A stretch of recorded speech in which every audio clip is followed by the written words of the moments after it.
این است حسابات مسکن شهادت که با امر موسی با خدمت لیوی زادگان زیر نظارت ایتامار ابن هارون کاهن ترتیب داده شده است.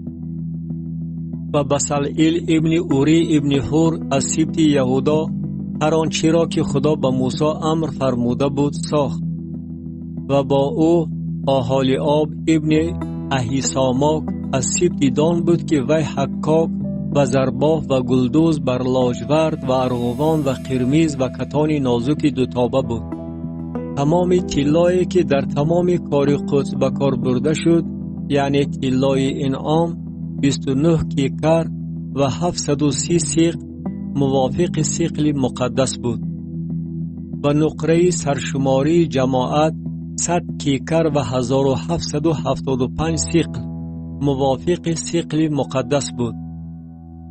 یک بیقه از هر سر، یعنی نیم سیقل موافق سیقل مقدس از هر نفری که از سرشماری گذشته است، از سن 20 ساله و بالاتر که جمع 603,550 نفر بودند.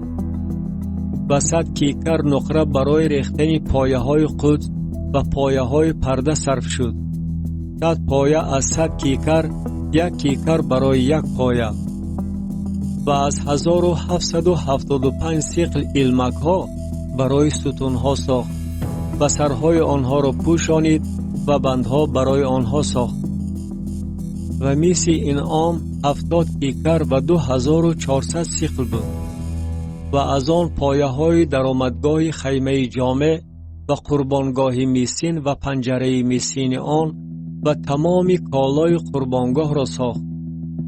و پایه های گرداگرد صحن و پایه های دروازه صحن و همه میخ های مسکن و همه میخ های گرداگرد صحن را ساخت.